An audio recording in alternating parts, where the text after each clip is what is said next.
누가복음 11장 45절. 누가복음 11장 45절에서 54절까지 한 절씩 교독하겠습니다. 한 율법 교사가 예수께 대답하여 이르되 선생님 이렇게 말씀하시니 우리까지 모욕하심이니이다. 이르시되 화에 진저 또 너희 율법교사여 지기 어려운 짐을 사람에게 지우고 너희는 선지자로 이 짐에 되지 않는다. 화 있을진저 너희는 선지자들의 무덤을 만드는도다. 그들을 죽인 자도 너희 조상들이로다. 이와 같이 너희는 죽이고 너희는 떠나니 너희가 너희 조상의 행한 일에 증인되어 옳게 여기는도다. 그러므로 하나님의 지혜가 일렀으되 내가 선지자와 사도들을 그들에게 보내리니 그 중에서 더러는 죽이며 또 박해하리라 하였느니라.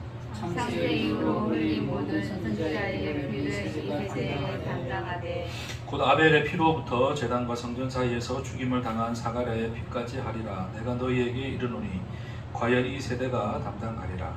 화에 진저 너희 율법사여 너희가 지식의 열쇠를 가지고 너희도 인정하지 않고 돌아가고자 하는 자도 많았느니라 하시니라. 거기서 나오실 때에 서기관과 바리새인들이 거세게 달려들어 여러 가지 일을 따져 묻고 그 입에서 나오는 말을 찾고자 하여 목을 지키더라. 아멘.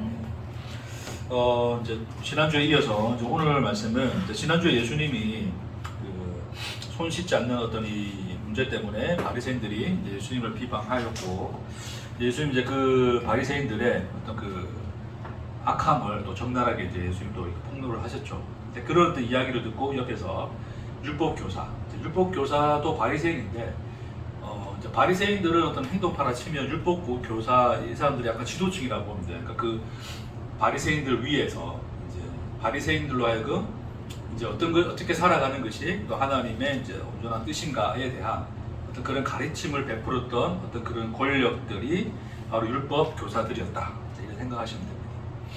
그러니까 이제 이 바리새인들이 이제 결국 예수 누굽니까 율법 교사의 가르침을 받아서 자기들은 하나님의 뜻이 이러하다 생각하고 그 뜻대로 살고자 했던 거거든요. 근데 그러한 삶이 오히려 하나님을 향한 악임을 예수님이 이제 말씀하시니까 그러니까 그렇게 살아가고자 하는 바리새인들이 욕먹는 것은 그렇게 가르친 자를 욕하는 거 마찬가지죠, 그렇죠?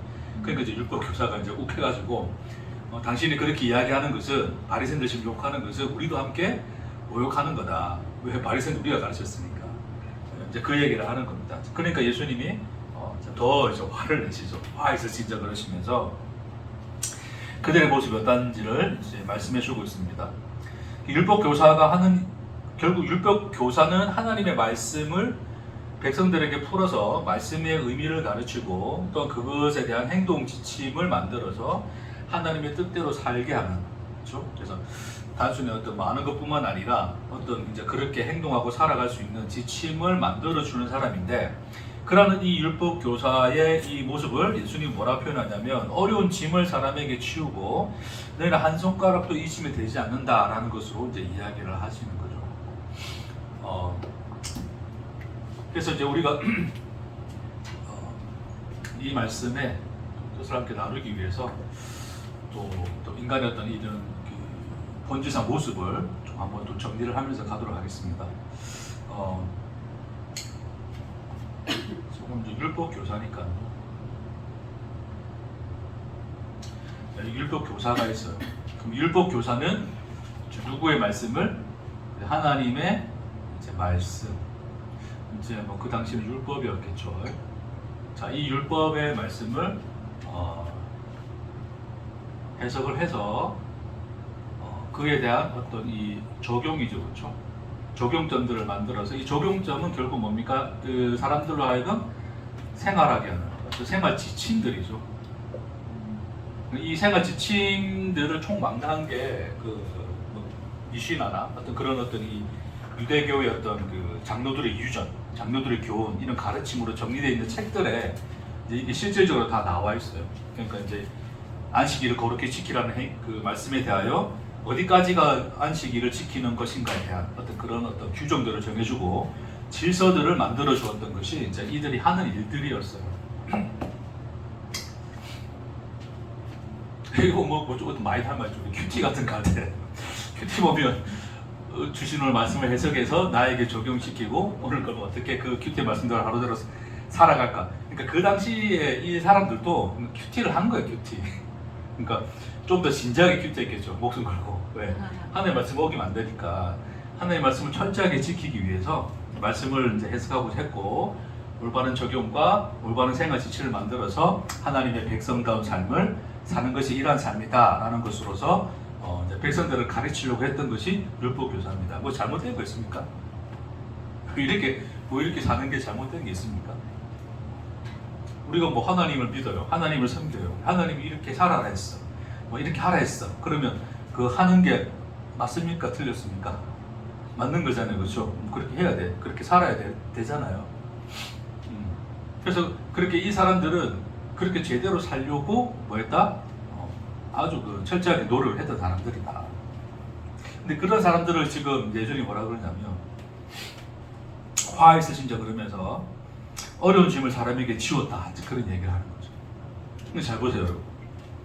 그들이 한 행위는 뭡니까?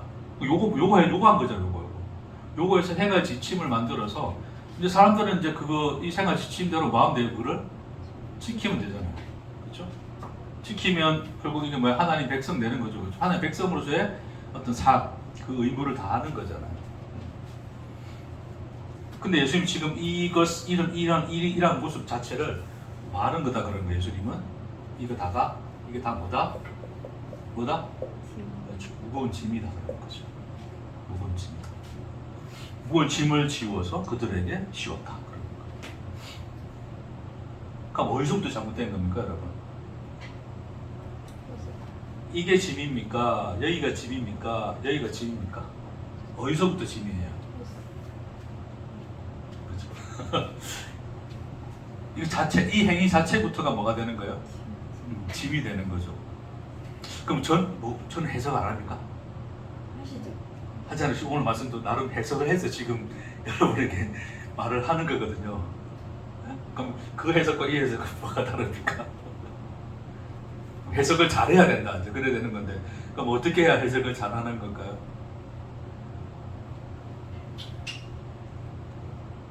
원리로 가지 않는 거. 네? 원리로 가지 않는 거. 원리로 가지 않는 거. 제가 또 강조하는 지점이죠.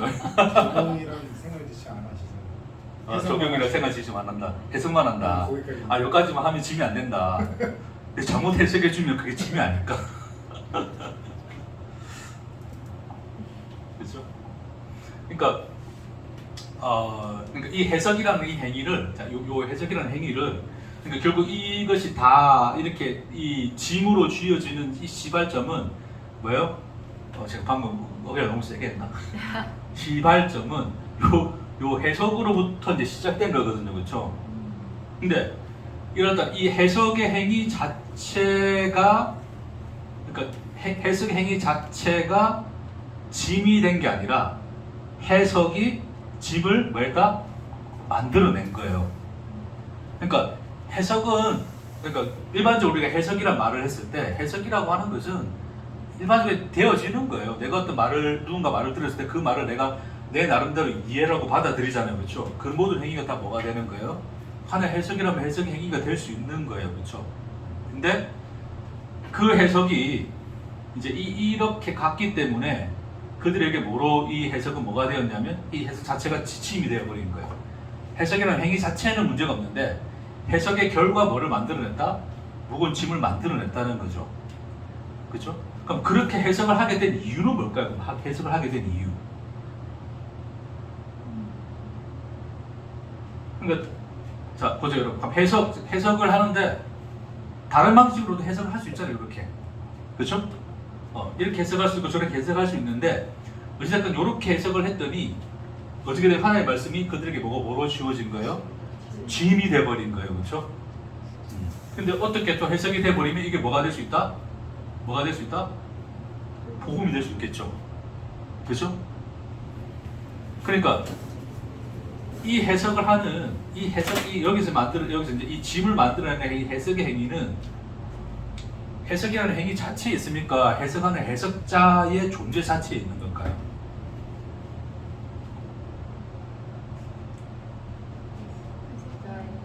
제. 응? 해석자의 존재다. 그렇죠. 그렇죠. 그러니까 우리가 이런 거예요. 예를 들어서 여러분 그 뭐죠? 단어 기억 안 난다. 셀로판지가 있는데 파란색 있고 뭐 노란색, 빨간색 있고 노란색 있다 칩시다. 빨간색, 파란색 합시다. 우리 청팀 백팀인가?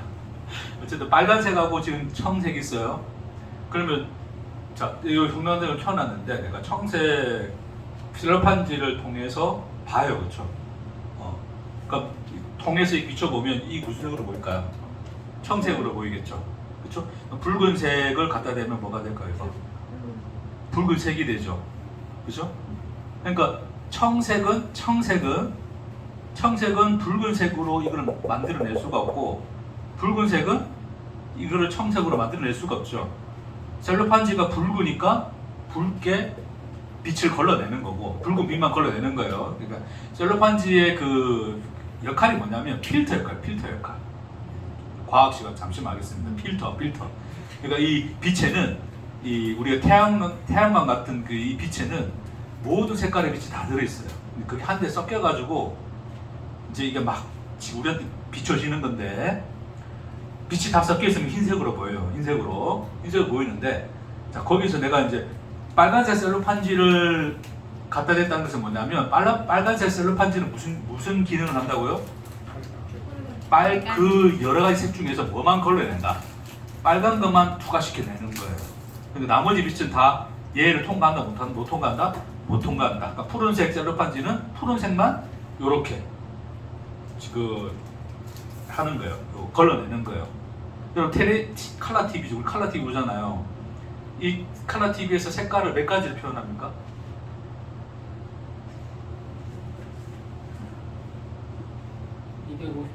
수십만 가지가 있잖아요. 수십만 가지 빛의 색깔을 표현하잖아요. 우리 그 기술이 좋아져가지고 딱 사진 찍으면 거의 자연 그대로의 어떤 색깔을 거의 다 재현을 하는 기술까지 이르렀잖아요, 그렇죠? 근데 그것을 몇 개 가지고 만들어낸 줄 아세요? 색. 과학 몇 점 받았어? 3개죠, 3개. 빛의 삼원색이라 그래요. 이 3가지 색을 조합을 잘 시키면 요거 가지고 웬만한 색을 다 표현할 수가 있어요. 그래서 그 3개의 필터를 집어넣고 각각의 빛의 세기를 조절해서 색깔을 잘 조합해서 지금 우리가 TV에서 보는 색깔들을 만들어내는 거예요. 이해하시겠죠? 그러니까 그 TV에도 다 필터가 들어가 있다 생각하시면 돼요. 그러니까 이 셀로판지에 있는 것들은 다 뭐다? 필터 역할을 하는 거죠. 결국 흰색 빛이 붉게 보이는 이유는 뭐다? 필터 자체가 그러하기 때문에 그래요. 붉은색만 걸러내기 때문에 그래요. 그렇죠? 푸른색인 것은 푸른색만 걸러내기 때문인 거예요. 그러니까 푸른색이냐 붉은색이냐라고 하는 어떤 보여지는 현상 이전에 그렇게 만들어내고 있는 뭐가 이 본질 자체가 그러한 현상을 만들어내는 거죠. 그러니까 해석이라 했을 때 이런 해석으로 갈 수 있고 이런 해석으로 갈 수 있는데 이 해석을 이렇게 해서 짐을 만들어내는 하나님의 말씀을 이렇게 해석해서 짐을 만들어내는 이 해석은 해석의 행위 자체보다도 빛을 걸러내는 것 자체는 문제가 없잖아요, 그렇죠? 근데 어떤 색을 걸러내느냐에 문제가 있는 것처럼 이 해석자, 이 율법 교사라고 하는 이 해석자라는 이 존재 자체가 뭐다? 무거운 짐이다가 됩니다. 무거운 짐. 그렇죠. 그러니까 해석자 자체가 스스로가 자기에게 뭐기 때문에 짐이기 때문에 하나님의 말씀을 뭐로 해석할 수밖에 없다? 짐으로 해석하는 거예요. 짐으로 걸러낼 수밖에 없다. 그러니까 하나님의 말씀이 이 사람을 투과하여 지나갔더니 하나님의 말씀이 사람들에게 뭐로 나타난 거예요? 짐으로 나타난 거예요. 그러니까 우리가 하나님 말씀을 어떻게 해석할까? 우리가 이렇게 해석하면 내가 방금 말씀드렸듯이 이렇게 해석하면 복음이 되고 저렇게 해석하면 무거운 짐이 된다 그랬는데 그럼 해석만 잘하면 되겠네라고 생각할 수 있지만 그게 그 문제가 아니에요. 어떤 누군가가 해석을 저 사람은 해석을 잘하니까 그러니까 저 사람은 해석을 잘했으니까 그 말씀이 복음이 되는 거야. 저 사람 해석을 잘못했으니까 짐이 되는 거야가 아니라 본질상 그 사람 자체가 복음이거나 그 사람 자체가 뭐다? 짐인 거예요. 제가 여러분에게 늘 말씀을 통해서 짐을 지어주고 있다면 내 존재 자체가 짐이라는 것을 반증합니다. 우리 목사님 말씀 듣고 나니까 우리 목사님에게 잘해야 되겠네. 그런 생각이 들면 이미 내가 여러분에게 짐이 되어가 있는 거예요. 내가 짐인 거지. 그걸 잘하는 사람들이 누구다? 네? 그게 바리새인들이다. 오늘날의 수많은 교회 목사님들도 뭘 하고 있다? 성도들에게 뭘 지우고 있다? 짐을 지우죠. 어떤 식으로 짐을 지웁니까? 똑같아요. 말씀을 해석해요. 적용해요. 그러니까 이렇게 살아야 됩니다라는 지침을 내요. 그렇죠? 그러니까 주일 성수를 빠짐없이 잘해야 되고, 글쎄 너무 힘들면 그냥 유튜브만 틀어도 괜찮다니까. 그래도 우리 성에 의리가 있어가지고 그래서 의리 때문에 오는 건 괜찮아. 짐 때문에 오지 마십시오. 그러니까 그래야 되고, 그러니까 교회 안에서 제자 훈련도 시키는데 결국 제자 훈련을 어떻게 왜 시킵니까? 그러니까 제자라는 게 결국 예수의 제자가 아니고 누구 제자를 만들어버리냐면, 그렇죠. 그 가르치는 자, 목사의 제자는, 그러니까 교회에 충성하고 봉사하고 소위 그 목사가 가르친 신앙생활이라는 것을 잘해서 교회에 쓸만한 놈을 만들어내는 게 뭐가 됐다? 제자 훈련이 되는 경우가 많잖아요. 모든 게 다 그렇다는 건 아니지만 그런 경우가 많다는 거죠. 제가 이제 심지어 있었던 교회 중에 다른 교회에서 이제 목요일마다 이렇게 전도를 했어요. 어르신들 모셔가지고 전도를 하는데, 제가 부목사니까 같이 나가 전도하죠. 제가 힘들었을까 안 힘들었을까? 저는 오히려 교회를 좀 떠나 있는 게 덜 힘들었던 것 같은데 힘들죠. 힘들긴 힘들죠. 힘든데 중요한 건 뭐냐면, 뭐 담임 목사님 한 번씩 나오셨어요. 왜 나왔을까? 얼굴도 잡고. 그렇죠. 너무 안 하면 이거 들키잖아. 뽀록 나잖아. 그러니까 나도 한다. 본보기를 보이기 위해서 나오는.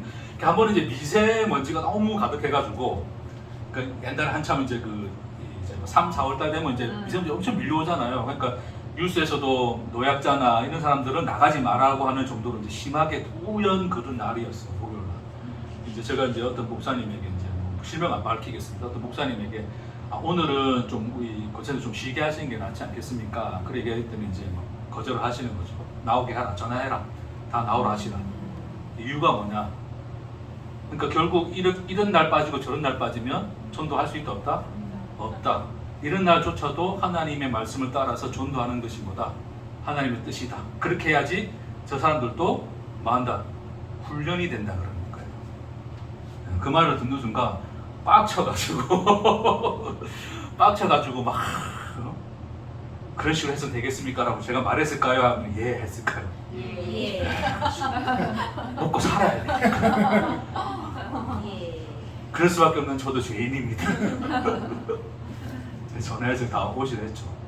그래서 이제 마스크 끼고 어쨌든 해서 또 다 해서 또 전도를 하고 했죠. 그렇죠? 그 어르신들 나이 많은 사람들 모셔놓고. 그러니까 그게 뭐냐면 이제, 그러니까 지금 그거 보세요, 여러분. 예수님이 뭐라 그러냐면, 자, 짐을 만들었어. 너희가 해석을 해서 짐을 했어. 근데 너희는 안 지킨다 그러잖아요, 그렇죠? 그래서 저는 딱 그 말씀이 딱 그 모습과 딱 똑같다고 생각했거든요. 지는 안 하면서 남을 시킨단 말입니다. 무슨 명목하에? 하나님께 순종하게끔 훈련시킨다는 명목하에. 그렇게 해야 뭐가 유지됩니까? 질서가 유지되죠. 질서. 그러니까 여러분 영화나 이런 것도 봐도 권력자들이 결국 이 국민들을 우매한 대상으로 보고 그냥 놔두면 뭐라고 합니까? 나라가 엉망되니까 통제를 해야 된다고 생각하죠. 그렇죠? 그래서 나라를 위한다는 명목하에 질서를 부여하고, 그 질서를 부여하고 법규나 규칙을 만들어내는데 결국 그것이 결국 이 백성들에게 뭐가 돼요? 짐이 되는 거죠. 그렇죠? 근데 지들은 잘 합니까? 안 합니까? 지들은 적당한 선에서 해요. 그러니까 보세요. 그 목사님이 그걸 볼게요. 전도를 해가지고 야, 하나님이 때렸든지 무너든지 복음을 전파를 하셨으니까, 자, 뭐 비가 오나 눈이 오나 미세먼지가 가득하나 죽으나 사나 우리는 뭐 해야 된다? 복음을 전해야 된다 라고 해서 짐을 지어줬어요. 그렇죠? 근데 자기들은 안 해. 근데 안 하는데 그 안 하는 것에 대해서 양심의 가책을 느낄까요? 스스로 합리화를 하고 있을까요? 합리화. 어떻게 합리화를 하고 있을까요? 응? 목사는 또 말씀이 그런 게 있잖아요. 사도행전에 보면 우리는 기도와 말씀에 전무하리니, 나는 기도와 말씀에 전무해서 저 성도들을 잘 가르쳐서 하나님의 백성 만들어야 되니까 나는 이 일을 하겠으니 너희는 저 일을 하라가 되는 거죠. 그렇게 합리화가 안 되면 그 짓은 못해요. 네? 남들 고생시키는 것 뻔히 알면서 나는 편하고 저 사람들 고생시켜야지 룰랄라 그러고 있을 인간이 없어요. 왜? 자기 존재성에 대한 불합리함을 스스로 못 견디기 때문에 스스로에 대한 합리성을 자기가 지켜내야 돼. 그렇죠? 네. 그러니까 그렇게 한다고요. 그게 율법 교사예요. 안식일은 이런 거야 저런 거야라고 그 말을 부여했던 것은 워낙 사람들이 의견이 분분하니까 지들도 뭐 해야 되겠어. 뭔가 한계를 정해놓고 법규를 정해놓고 원칙을 정해놔야지 이런 분란이 없을 거고 깔끔하게 정리가 될 거 아니에요. 그렇죠? 그렇게 해놓고서 그렇게 하는 것은 뭐다? 질서를 유지하기 위한 것이다 라는 것으로서 합리화시켜 놓고 자기들은 그것에 크게 관여합니까 안 합니까? 안 했더라 그런 이야기 하는 거죠. 자, 어쨌든 결국 이런 것들이 해석의 문제가 아니라, 그러니까 문제는 이제 우리가 이제 현상으로 볼 때 해석이 문제가 돼서 이렇게 간 것 같지만 사실은 해석의 행위 자체가 문제가 아니라 뭐가 문제였다? 그 해석을 행하는 주체인 존재 자체가 문제였다. 그 필터가 문제였거든. 결국 그 사람의 해석이 사람들에게 짐을 만들어냈다면 그 존재 자체가 뭐다? 짐인 거다. 짐. 스스로가 짐인 거지. 그렇죠. 왜 짐이 됩니까? 왜 인간이 스스로에게 짐이 될까요? 율법에서 지들도 지가 해석한 대로 또 지 양식은 지키겠죠. 근데 그렇게 살아가는 행위 자체가 다 뭐예요? 지들도 밥 먹을 때 손 안 씻겠습니까? 손 씻겠죠. 그렇죠? 하고 뭐 지가 깔끔뜨끔 다 할 거 아니에요. 어쨌든 하나님이 거룩하다고 여기는 것들은 자기가 그렇게 여기는 것들은 다 할 거 아니에요. 자, 그렇게 하는 이유가 뭐예요? 잠이 아니고 짐입니다. 잠은 내가 좋아하는 거고 짐입니다. 짐. 그게 뭐였다? 그게 창세기에서 이미 시작된 인간의 타락의 현실인 거죠. 그렇죠? 뭐가 되었다? 인간이 뭐가 된다? 스스로 뭐가 된다? 존재가 되고자 하는 그 현실, 그 상태가 뭐다? 인간이 자기에게 뭐가 된 상태다? 짐이 된 상태다. 그 짐이 된 상태를 하나님이 드러내게 하기 위해서 아담에게 찾아가서 뭐 해라 그랬어요? 너는 땅을 뭐 해라? 그전에는 경작 안 했는데도 그냥 스스로가 열매를 맺고 양식이 났잖아요. 그렇죠? 근데 얘는 이제 뭐 해야 돼? 경작을 해야 되죠. 그렇죠? 하나님이 그렇게 말씀하신 이유는 그렇게 만들어버린 것이 아니라 그렇게 타락되어져 버린 인간의 현실이 어떤 것을 드러내기 위해서 그 말씀을 하신 거였죠. 그러니까 스스로가 늘 뭐를 해야 된다? 일을 해야지 뭐 할 수 있다? 존재가 될 수 있는 그 현실이 바로 뭐다? 인간 스스로가 자기 존재 자체가 자기에게 뭐가 되는 현실이다? 짐이 되어 있는 현실이다. 그렇죠? 그러니까 하나님 말씀이라는 밭을 인간들은 뭐예요? 일구어내죠. 그렇죠? 그 일구어내는 행위가 뭐예요? 해석하고 적용하고 지켜나가는 거죠. 인간들이. 그래서 거기서 떠오르는 열매들을 먹는 거예요. 그걸 성경에서는 뭐라 그러죠? 그게 땅의 소산이라고 그러죠. 땅의 소산 가지고 자기 존재성을 끊임없이 채워지지도 않는 자기 존재성을 끊임없이 채워나오고 있는 그 굴레바퀴 속에 갇혀 있는 것이 뭐다? 인간의 현실인 거다. 이제 그 얘기를 하시는 거예요. 그게 잘 보세요, 여러분. 그래서 예수님이 뭐라 말씀하시냐면, 자 47절에 화 있을진저 너희는 선지자들의 무덤을 만들어놓다. 그들을 죽인 자도 너희 조상들이로다. 옛날부터 그랬다는 거예요. 이와 같이 그들을 죽이고 너희는 무덤을 만드니 너희가 너희 조상의 행한 일의 증인이 되어 옳게 여기는도다. 49절에 그러므로 하나님의 지혜가 이르렀을 때 내가 선지자와 사도들을 그들에게 보내리니 그 중에 덜어는 죽이며 또 박해하리라 하였느니라. 자, 요거에 대한 이제 현실을 50절에 볼게요. 창세 이후로 흘린 모든 선지자의 피를 이 세대가 감당하되. 그러니까 하나님의 말씀으로서 선포한 선지자들이 있는데 그 선지자들을 죽이고 자기가 해석하여 짐을 만들어낸 행위가 이전부터 있었다는 거죠, 그렇죠? 근데 그 행위가 어디서부터 있었냐면 50절, 51절 함께 읽겠습니다. 시작. 곧 아벨의 피로부터 제단과 성전 사이에서 죽임을 당한 사가랴의 피까지 하리라. 그렇죠. 그러니까 여기서 누가 등장합니까? 네?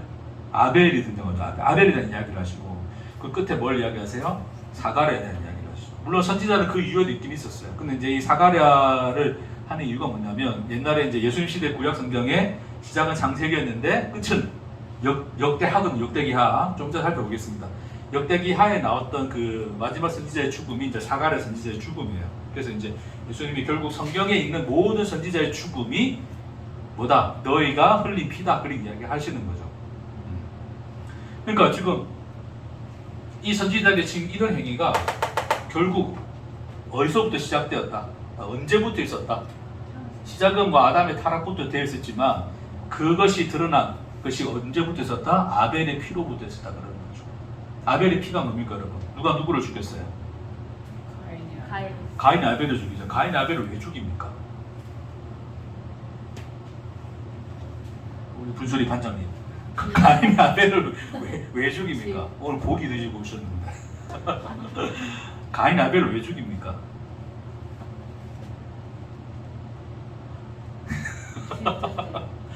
많은데 그 저거 하라는 거죠.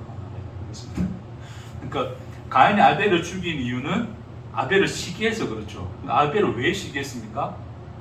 아벨의 재산을 하나님이 받으시고 자기 재산은 받았다 안 받았다? 안 받았다. 그럼 아벨은 무슨 제사를 드렸습니까? 네?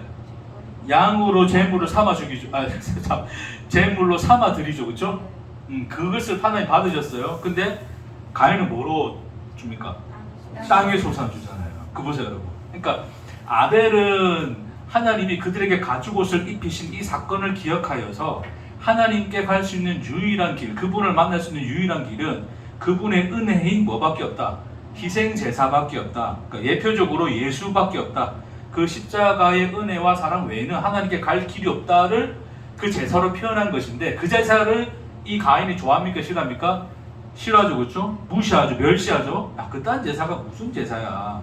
내가 뭔가를 하나님께 해서 보여드려야지. 그래서 자기가 일구어낸 양식들, 그게 뭐였다? 땅의 소산이죠. 땅을 일구어서 거기서 만들어낸 것들, 해석 적용해서 생활하고 지켜서 이런 열매들로서 뭐했다? 하나님께 예배를 드렸다.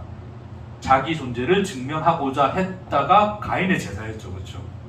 그러니까 그런 스스로가 존재가 되어서 나의 존재성을 위해서 스스로가 그 밭을 일구어서 해석해서 적용하고 생활 지침 만들어서 열심히 지켜내는 그 삶으로서 나는 하나님 백성입니다 라고 하는 것으로 존재 증명하는 행위가 어디서부터 이미 나타났다? 가인의 제사부터 나타난 거예요. 그래서 땅의 소산으로 드렸더니 그래 되는 거예요. 그러한 제사를 드리는 사람은 누구를 멸시할 수밖에 없다? 희생제사, 예수의 십자가를 의지하여 하나님 사랑과 은혜에 깃대어 있는 사람들을 말 수밖에 없다? 멸시할 수밖에 없는 거죠, 그렇죠? 그러니까 자기들은 끊임없이 무슨 제사? 이런 제사를 드리는 거예요. 예수 믿는 사람이면 이런 식으로 살아야지 그딴 식으로 살면 예수 믿는 거냐에 늘 그 비판하는 시선이 언제나 이들 존재 속에 머물러 있는 거죠, 그렇죠? 근데 하나님은 누구의 제사를 받으셨더라? 예수의 은혜를 의지하는, 하나님의 은혜를 의지하는 아벨의 제사를 받으셨지만 땅의 소산으로 드리는 자기 존재를 증명하고자 하는 인간의 행위는 하나님이 뭐 하셨다? 받지 않으셨더라. 그러니까 얘가 이제 열받아가지고 나 그딴 하나님 못 믿겠어 그래서 아벨을 쳐 죽이는 거죠, 그렇죠? 자, 그리고 뭐 역사 속에 또 쭉 나타나긴 하는데 어쨌든 오늘 예수님이 또 말씀하신 누구? 사가랴의 이야기 잠시만 좀 보겠습니다. 사가랴 역대하 24장 가보세요.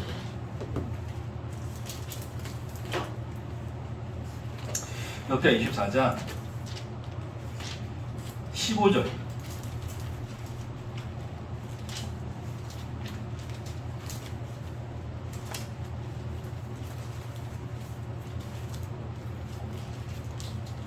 역대하 24장 15절.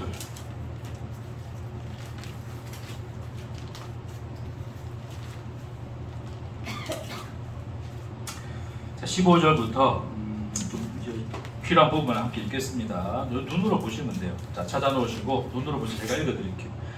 역대 24장 15절에 보니까 여호야다가 나이가 많고 늙어서 죽으니 죽을 때 130세라 많이 살았네요.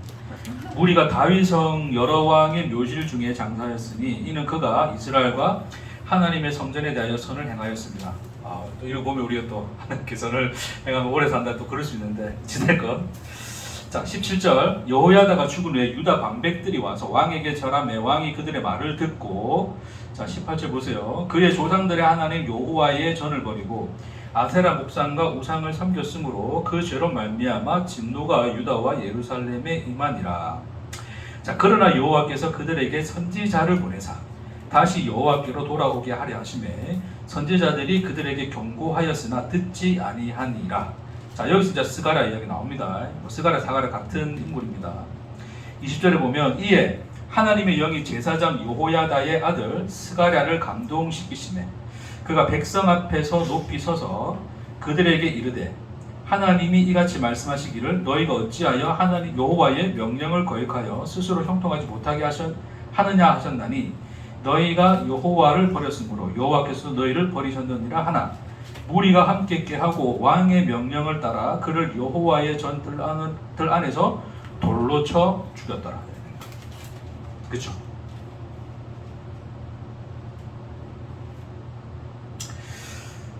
그러니까 그 이제 여호야다라는 사람이 죽고 난 뒤에 이제 이 다른 반백이라고 하는 것은 이제 그 참모들이라고 볼 수 있는데 그 사람들이 이제 왕에게 와서 왕을 고투기는 거죠. 그 전에 이제 정책들은 뭔가 많지 않다. 지금 현실에 맞지 않다. 지금 우리는 지금 이 땅에서 먹고 살아남기 위해서는 이런 정책을 펼쳐야 된다. 그러면서 이제 결국 했던 행위가 뭐냐면 뭐였다? 우상을 섬기는 거였죠, 그렇죠? 아세라상과 그다음에 저기 뭐예요? 아세라 목상과 우상을 섬겼다. 자, 그런 이야기를 하는 거죠.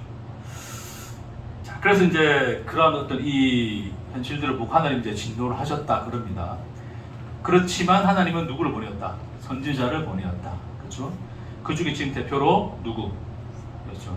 스가랴가 나오죠, 그렇죠? 스가랴, 사가랴 같은 인물이라고 보시면 돼요. 그래서 이 사람이 나와서 이제 너희가 하나님의 명령을 거역하고 스스로 형통하지 못하게 하였다. 여호와를 너희가 버렸으니까 여호와도 너희를 버렸다라는 말로 이제 하나님의 말씀을 전합니다. 그랬더니 이 사람들이 듣기 싫어서 이 스가랴를 이제 결국 돌로 쳐 죽이는 이제 그런 이 사건이 벌어진 거죠. 여러분 그러니까 여기서 지금 뭐가 나오냐면 우상이 나오죠. 우상 그렇죠? 왜 그들은 우상을 섬겼을까요? 아세라 목상과 여러 우상을 섬겼다 그래 됐어요. 그리로 돌아가는 거예요. 이스라엘 역사 속에서 늘 우상은 늘 등장하죠. 늘 하나님 배반하고 우상 섬기고 하게 되죠. 늘 우상을 섬겼던 이유가 뭡니까? 예? 하나님이 안 해주니까. 하나님이 안 해주니까 원하는 바를 얻기 위해서.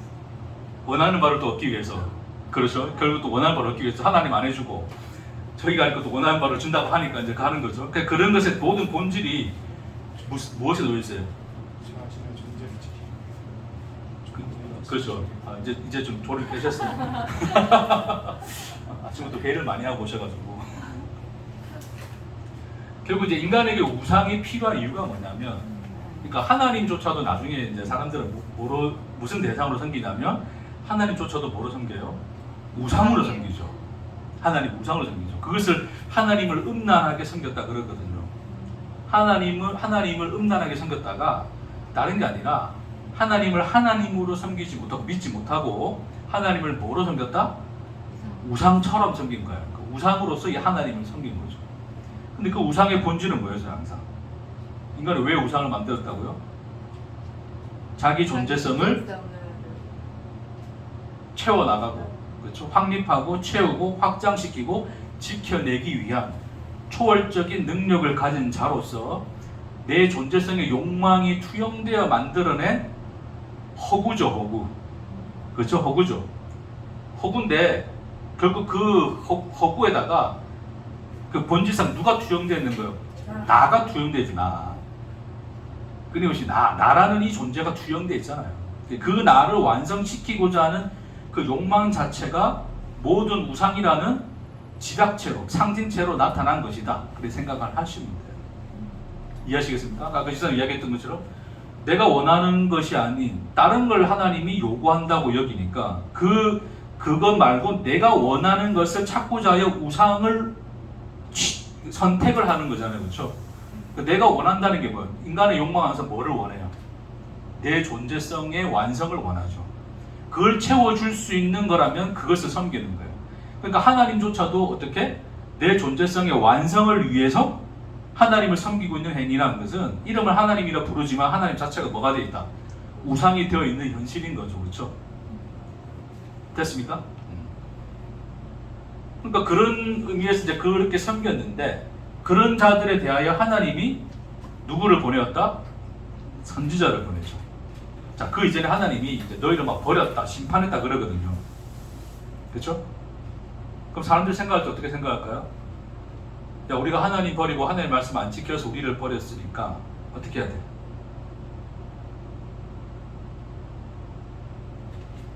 하나님 우리 안 버리시게 하려면 우리 뭐 하면 돼? 하나님 말씀을 제대로 잘 지켜서 잘 살아야지 그라고 생각했죠. 그렇죠? 그게 이스라엘 역사 속에서 포로로 갔다가 끌려갔다가 다시 돌아와서 에스라의 지휘하에서 율법을 새롭게 하고 거기서 철저하게 하나님 말씀을 지키기 위하여 탄생한 무리가 누구였어요? 그게 바리새인들이었거든요. 아이러니하게. 그러니까 우리가 이 말씀조차도 곡해를 하면 우리 해석을 하는 우리가 짐이 되어서 그것을 해석하고 있으면 그런 말씀조차도 우리는 뭐로 만들어낼 수밖에 없다? 또 다른 무거운 짐으로 만들어낼 수밖에 없는 것이 뭐다? 그게 인간의 현실이라는 거예요. 근데 여기서 보는 걸 잘 보세요, 여러분. 이 본문에서, 오늘 이 구약 본문에서 중요한 게 뭐냐면, 자, 하나님이 진노하여서 그들을 버렸다 그랬어요. 자, 보세요, 여러분. 몇 절 보신다면, 18절에. 그들이 이제 우상을 섬겼더니, 역대 24장 18절에, 그의 조상들의 하나님 여호와의 전을 버리고, 아세라 목상과 우상을 섬겼으므로 그 죄로 말미암아 진노가 유다와 예루살렘에 임하니라 되어 있죠. 그렇죠? 근데 여러분 진노라고 하는 것이 지금 뭔가 실현되어 있는 현실입니까? 아니면 그냥 하나님이 노하셨다는 것을 이렇게 표현한 거예요? 네? 아직 그렇죠. 아직 이게 지금 아직 얘네들이 멸망한 게 아니잖아요. 그렇죠? 하나님 노하신 것을 표현하고 있는 거죠. 이해하시겠습니까? 네. 자, 그래서 19절에 있는 거예요. 19절. 하나님의 노하심의 이유가 뭐냐면 뭐였다? 그러나 여호와께서 그들에게 뭐였다? 선지자를 보내사 뭐하려 하셨다? 다시 여호와에게로 뭐하게 하셨다? 돌아오게 하려 하셨다.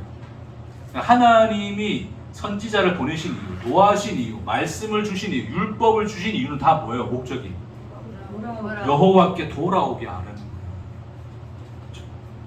여호와께 돌아오게. 여호와께 돌아오게 하는 것인데, 그러니까 여호와께 사람들 종교성이 찌들어 있는 사람들이 생각하면 또 여호와께 돌아가면 여호와의 율법을 지키는가 생각하는데 그런 의미가 아니라고요. 그러니까 여호와께 돌아가는 것을 율법을 지키는 거야라고 그렇게 해석하고 있는 것 자체도 누구예요? 짐인 나예요. 짐인 나가 하나님의 말씀 받아들이면 그 말씀도 그렇게 받아들인다고. 그 말이 아니에요. 그러니까 하나님 여호와께 돌아온다는 것은 이제는 하나님 말씀을 철저하게 또 적용하고 지켜서 하나님 백성답게 살아야지의 그런 자리로 돌아오는 게 아니라 그렇게 네 스스로가 존재가 되고자 하는 네가 짐이 되어서 모든 것을 일로 받아들이고 있는 그러한 길로 가는 것이 아니라 하나님께 돌아오는 길은 뭐다? 이러한 모든 존재, 짐인 존재로서의 그 스스로 존재가 되고자 하는 그 길을 버리고 누구로 말미암아? 우리를 존재케 하시는 하나님으로 말미암아 존재하게 하시는 그 자리로 돌아오는 것이 뭐예요? 그게 여호와께로 돌아오는 거죠. 그러니까 하나님이 율법을 던지신 이유, 말씀을 주신 이유, 선지자를 통해서 말씀을 선포하시는 이유도 하나님이 내가 너희에게 화를 낸다, 진노한다, 이놈들아 너희를 망하게 한다 하는 하나님의 이 모든 말씀도 결국 그 목적은 뭘 향하고 있어요? 우리를 돌아오게 하시려는 하나님의 은혜와 사랑의 그 목적과 그 방향을 두고 있다고요. 그 율법은 그렇게 주어진 거예요. 율법 자체도.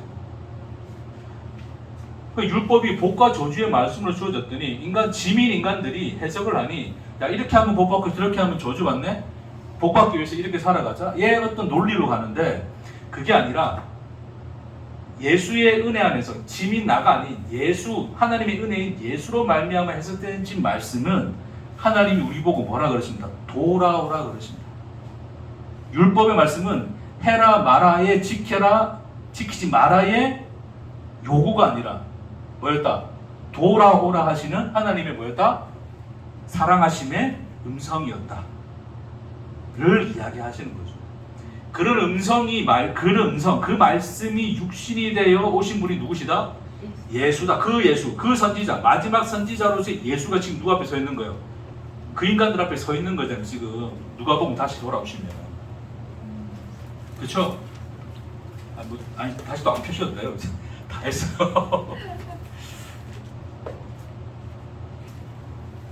그러니까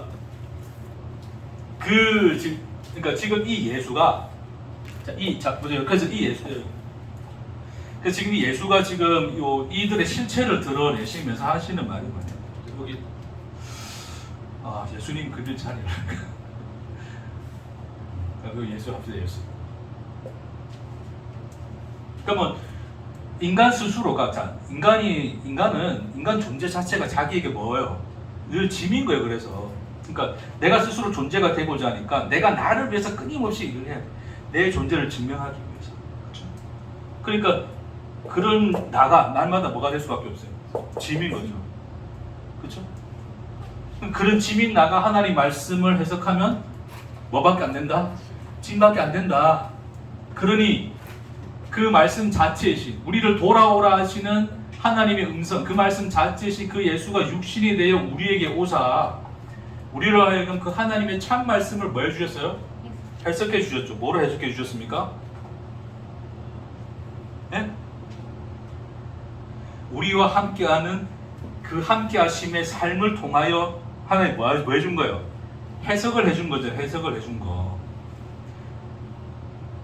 말씀으로서 풀어서도 말씀해 주시지만 예수 자체가 뭐라고요? 하나님의 말씀이시라고요. 그러니까 그가 이 태어나 죽으시는 그 모든 시간까지 살아가신 그 자체가 뭐다? 우리에게 하시는 뭐였다? 말씀이신 거죠. 그렇죠? 그 말씀을 통하여 하나님이 뭐예요? 내가 너희에게 왔으니 너희는 마라 내게 돌아오라고 요청하시는 그렇게 우리를 불러내시는 하나님의 음성으로 누가 와 있다? 예수가 와 있다라는 거죠. 그러니까 예수를 통해서만이 하나님 말씀이 하나님 말씀으로서 비로소 뭐가 될 수 있는 거예요? 필터링 되는 거예요. 이렇게 해석이 되는 거예요. 있는 그대로 열린다고요, 이게. 그렇죠?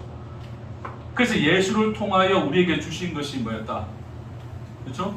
십자가로 말미암아 우리에게 나타내신 하나님의 자기 사랑을 나타내신 거죠. 그리고 그 사랑만이 우리를 뭐가 되게 하신다? 참인 존재가 되게 하신다. 그 사랑 안에 머물라를 돌아와 여기에 머물러 여기서 살아가라고 예수가 마하고 있는 거 지금 부르시고 계신 거죠. 그것이 지금 오늘 우리에게 주시는 그 율법 교사와 대체하여 말씀하시는 그 예수의 모습 안에서 우리에게 보여주시는 하나님의 복음의 말씀이다. 자,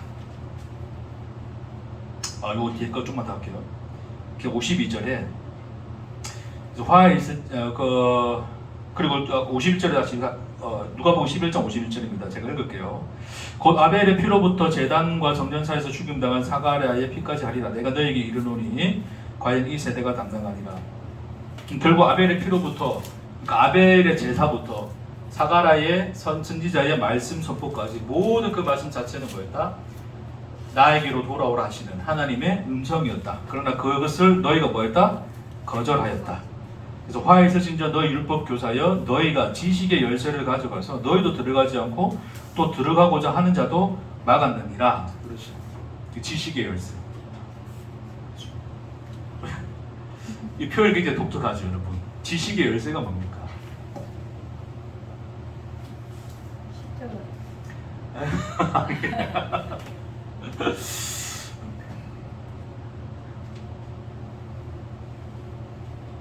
지식. 그 참된 지식 열쇠는 십자가가 맞죠. 집사님 한 세네 발자씩 너무 앞서가 있어가지고 지금 여기서 지금 이 율법 교사들에게 하시는 너희가 지금 지식 열쇠를 가져갔다 그러는 거예요. 그럼 결국 사람들은 율법 교사들이 뭐를 가지고 있다 생각하는 거예요? 지식의 열쇠를 가지고 있다라고 생각하는 거죠, 그렇죠? 그 키를 가지고 있다 생각하는 거죠. 그러니까 그 율법 교사가 해석해 주는 대로 해석해 주는 것이 뭐다? 하나님의 말씀이다 생각하는 거지. 그러니까 그 사람들은 이 사람들이 해석해 주고 적용시켜 주고 생각지시 만들어 주는 것이 꼴고 뭐다? 하나님의 말씀을 듣고 행하는 것이다라고 있는 거예요. 결국 이것들이 어디에 못 들어가 얘들아? 네? 죽어서 가는 천국 말고, 그렇죠? 죽어서는 어떻게 될지 모르겠어요. 그러나 지금 생각해 봅시다. 어디 못 들어가는 거예요? 예수가 가져오신 현실에 못 들어가죠. 예수가 가져오신 현실이 뭡니까? 여기잖아요. 하나님 사람으로 존재하는 자리. 그 현실, 그 삶으로 못 따라가는 거예요. 그러니까 끊임없이 그들은 무슨 행위 속에 묶여 있을 수밖에 없다? 종교 행위 속에 묶여 있을 수밖에 없다. 그러면 기독교인이라면 기독교인으로서 하는 독특한 행위를 가지고 인간들은 자기 존재를 말하는 거예요. 자기 가치를 챙기는 거예요. 남과 구분을 하는 거죠, 그렇죠? 밥 먹을 때 기도한다 안 한다? 합니까? 그렇죠. 그들은 하죠, 그렇죠? 일반 사람들은 하죠. 안 하면 그러나. 아무 또 누가 요청하시면 해드립니다. 합니다 할 수 있는데, 그러니까 그런 식으로. 그리고 또 뭡니까 우리가 뭐 기타 등등, 그렇죠? 수요예배도 하고 뭐도 하고 새벽기도도 하고 뭐든. 하여튼 인간의 어떤 그런 것들이 결국 어떤 세상과 구분된 하나님의 증표라는 어떤 그런 이 의식 안에서, 그런 종교적인 의식 안에서 늘 그 자리에 머물러서, 그렇죠? 이 자리로 넘어오지를 못하고 있다. 그 얘기 하시는 거예요.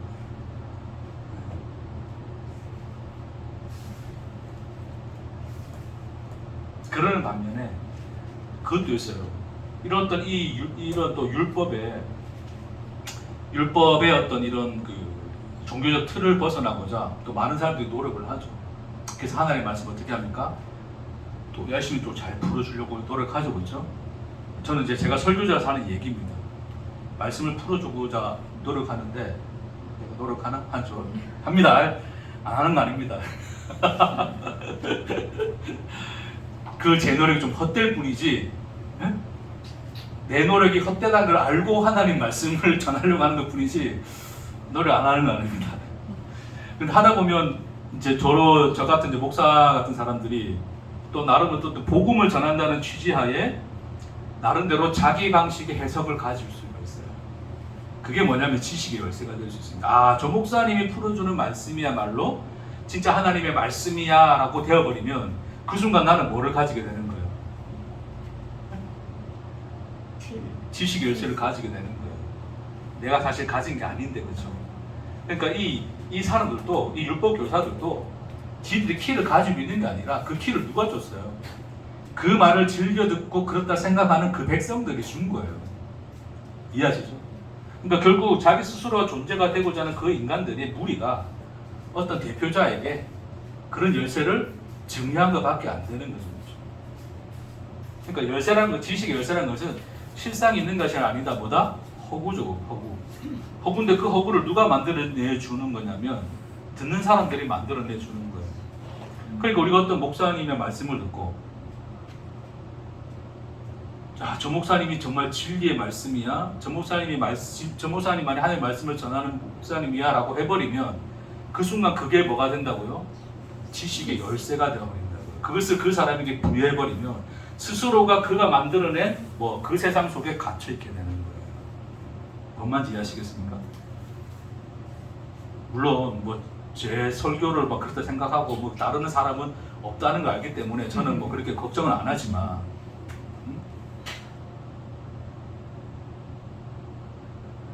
그래서 어떤 목사님만이 그 말씀을 또 원어로 하시는데, 원어로 보면 사실 다 그렇지도 않은데 어쨌든 원어를 다 아는 것처럼 원어를 이상하게 풀어내고 상징으로 풀어내고 물론 그래서 해서 은혜를 끼치고 할 수는 있어요.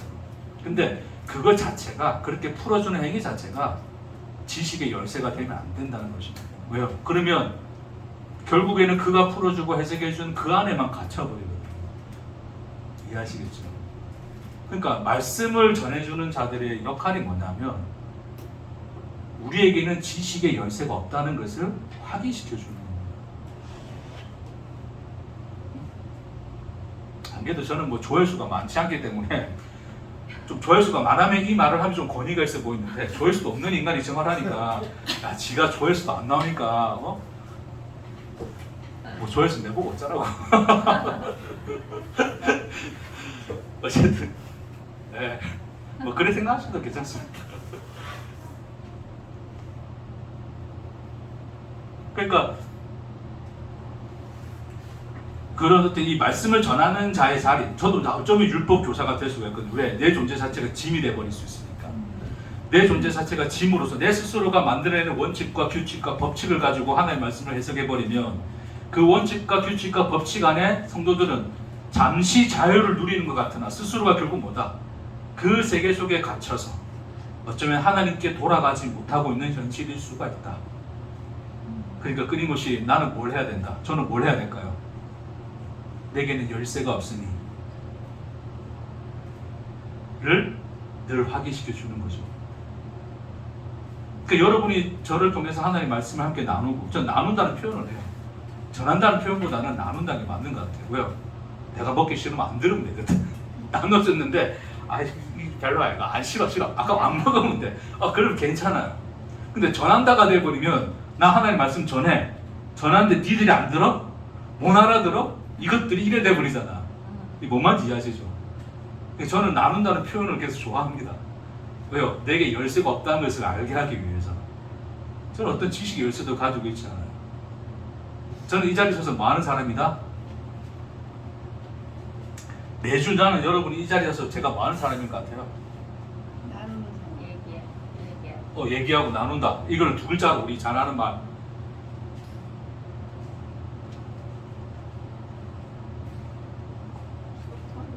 예? 소통 뭐 이것도 다 들어갈 수 있어.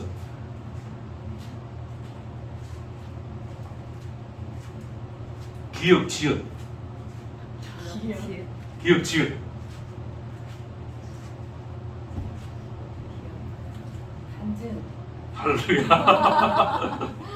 간증하는 거 간증. 저는 제가 만난 하나님을 여러분에게 알려주는 것밖에 없습니다. 이 하나님이 하나님이니 여러분도 이 하나님 만나라고 제가 강요하지 않습니다. 저는 그냥 간증자예요. 왜요? 저는 제가 살아가는 삶이 있고 여러분은 뭐가? 여러분이 살아가는 삶이 있는 거예요.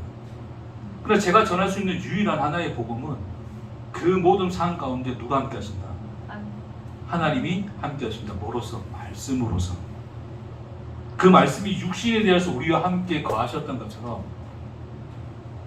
그 말씀이 우리의 삶이 되고 우리의 인생이 되어 여러분 안에 있으시다.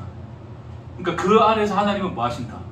하나님의 열심으로 끊임없이 하나님이 자기 사랑으로 여러분을 존재하게 하신다. 를 전하는 길 외에는 제가 할 일은 없습니다. 여러분의 하나님은 어떠하십니까? 라고 묻는 겁니다.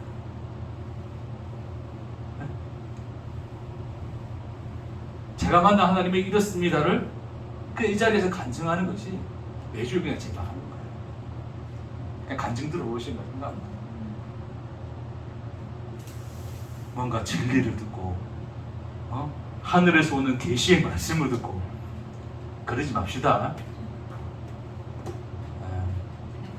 뭐 그러실 분 없는 건 아는데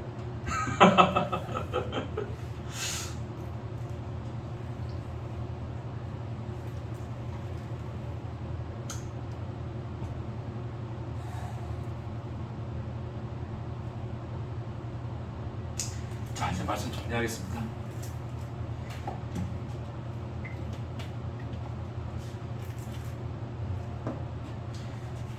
자, 그래서 결론적으로 오늘 이 말씀은 이렇게 이 하나님의 말씀을 받는 자가 그 존재 자체가 자기에게 짐이 되어 있기 때문에 그가 받아들이는 하나님의 말씀 자체가 그 인간에게 뭐가 될 수밖에 없다?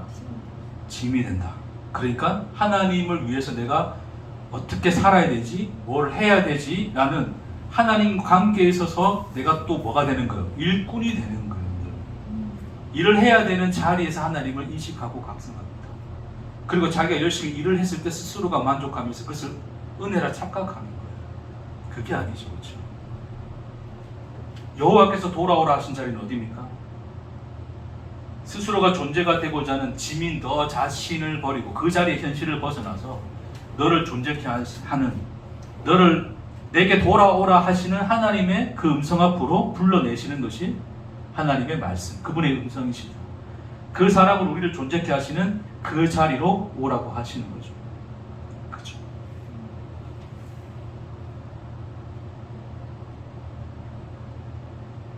여러분 하루 살면서 어떻게 살아요? 하루가 여러분에게 짐입니까? 은혜입니까? 여러분의 하나님 어떠하십니까? 제가 묻는 거예요. 여러분 하루의 삶이 짐입니까? 은혜입니까?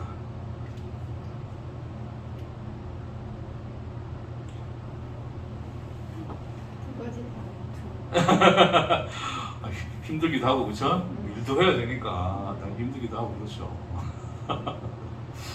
그렇게 짐입니다. 그래서 또 뭐다? 은혜도 되고 뭐가 은혜가 됩니까? 여러분?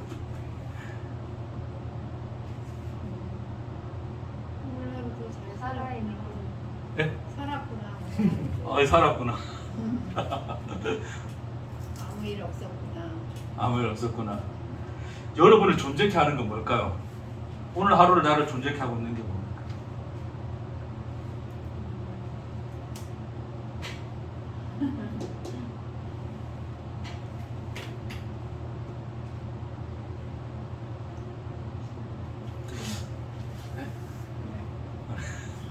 제가 요즘 좀 일자리가 떨어졌다 했잖아요.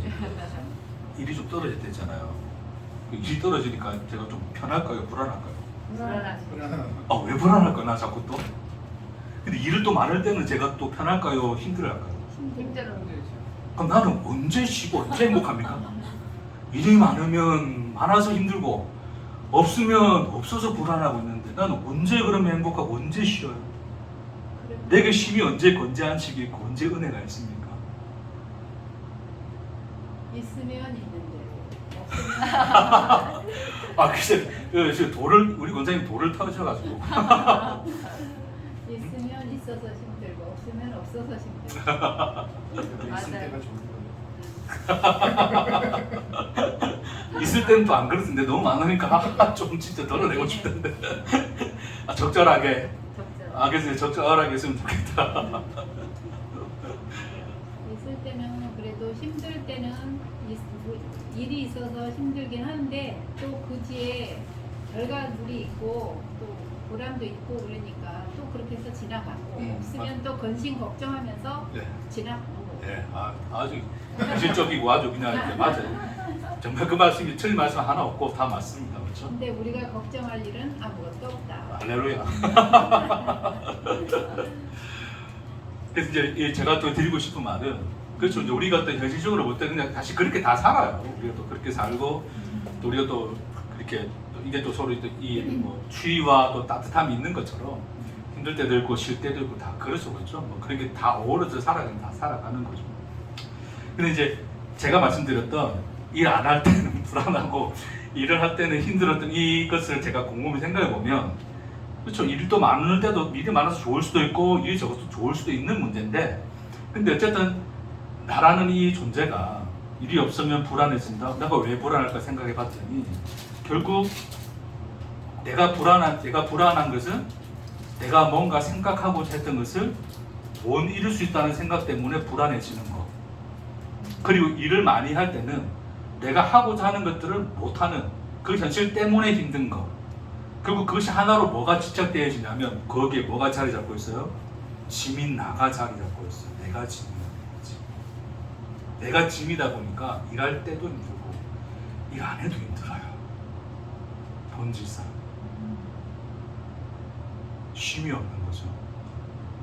내가 그리 살고 있으면 이 부유하고 풍성하게 신비롭게 이루어진 하나님 말씀으로 이루어진 내 삶이란 것이 은혜로 흘러 들어오지 않고 나는 언제나 짐인 나 자신을 붙들고 그것 때문에 한 번도 안식 못하고 이래도 힘들고 저래도 불안한 그 현실 속에 있는 나 자신을 보게 되더란 말입니다. 제 간증입니다. 제 그렇더란 말입니다. 일을 하기 때문에 감사하고 행복하고 그렇죠? 일을 안 할 때는 쉴 수 있으니까 또 감사하고 행복할 수도 있는 문제인데 제 스스로가 짐이다 보니까 제 스스로에 대하여 내가 그 현실에 대하여 내 스스로가 하나님의 은혜의 빛을 보지 못하고 스스로가 그 현실 안에 이 현실 안에 갇혀있는 나 자신을 보게 되는 경우가 많다는 거죠. 그럼 우리에 대해서 하나님 뭐라 그러신다? 보라 오라 그러시는 거예요. 무엇이 너를 존재케 하는 나를 보라는 거예요. 그래서 그냥 한번 뜬금없이 생각해 봤어요, 여러분. 여러분, 제가 여기 있습니다. 그렇죠? 있죠. 여러분 거기 있죠 지금. 없을 수도 있는데 지금 있는 거잖아요. 여기 있는 게 여러분 어떻습니까, 여러분? 내가 있다는 그 자체가 어때요 지금? 감사. 이게 너무 놀라운 신비가 아닙니까? 네? 그러니까 아무것도 없는 건데 없는 난데 지금 나는 뭐 하고 있다? 있다, 여기 있다, 있어요, 그렇죠? 그 현실 자체가 뭐예요 지금? 그렇게 있다라고 하는 이 현실 자체가 내게 뭔가요? 이미 그거 자체가 놀라운 현실인 거고 내 스스로가 할 수 없는 상태에 있는 거잖아요. 내가 스스로 존재할 수 있고 없어질 수 있습니까? 그럴 수 없잖아요, 그렇죠? 없는 내가 여기 있다는 현실 자체가 이미 놀라운 현실인 거예요. 그걸 잘 생각해 보세요. 여러분을 지금 살아있게 하는 건 뭡니까? 여러분을 살아있게 하는 게 뭐예요? 은행 통장에 지금 있는 그 숫자들입니까? 있으면 든든하긴 하겠다. 그 지금 예? 그 하나님의 붙드심이라는 게 뭡니까? 믿음. 예? 믿음. 믿음이라는 게 뭡니까? 답을 말씀하세요. 그러니까 이거는 나누고 싶어서 하는 거예요. 하나님. 한번 생각해 보자. 나누고 싶어서. 왜 우리 믿음, 붙드심. 우리가 그렇게 하면 이게 워낙 포괄적이니까 이해는 하는데 뭔가 지금 이게 지금 여러분을 존재케 하는 게 뭐예요? 무엇이 여러분을 있게 합니까? 은혜. 하나님의 사랑. 그런 답 말고 하나님의 그렇죠. 사랑이고 은혜인데 그것이 무엇으로 와 있습니까? 이렇게 표현하면 좋겠다. 하나님의 사랑 은혜는 무엇으로 와 있습니까? 내 통장은 지금 많이 비었거든요. 지금 불안해요. 지금 카드값 내워야 되는데 어?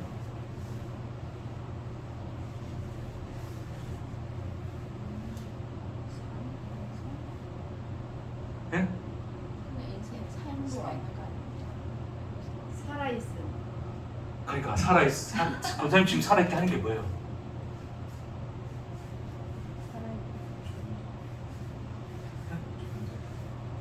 내가 너무 오늘 질문을 너무 그랬나? 공기.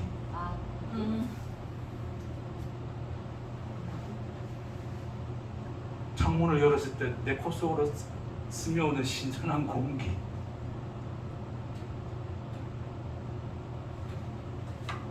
내가 눈을 떴을 때 저 아름다운 세상을 볼 수 있는 빛.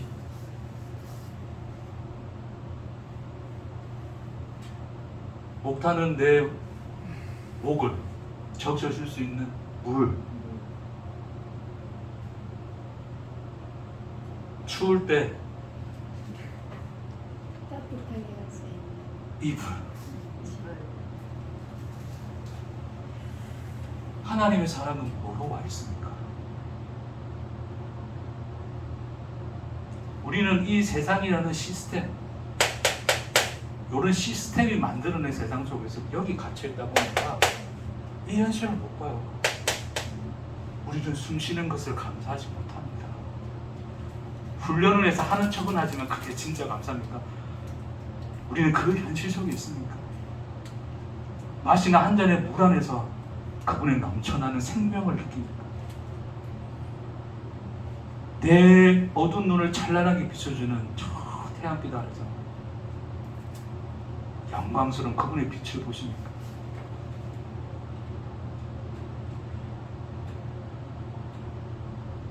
우리는 그 현실조차 못 누리잖아요. 내가 짐이라서 그래요. 그 짐을 벗고 내게로 오라 그러십니다. 내게로 오라. 여러분, 우리가 따뜻하게 받는 이 햇살은 언제 만들어진 햇살일까요? 과학 시간입니다. 태양에서 지구까지 비춰오는데 걸리는 시간이 정확하게 기억 안 나는데 대략 6분 30초인가? 7분 정도 돼요. 대략. 이미 7분 전에 만들어진 거죠.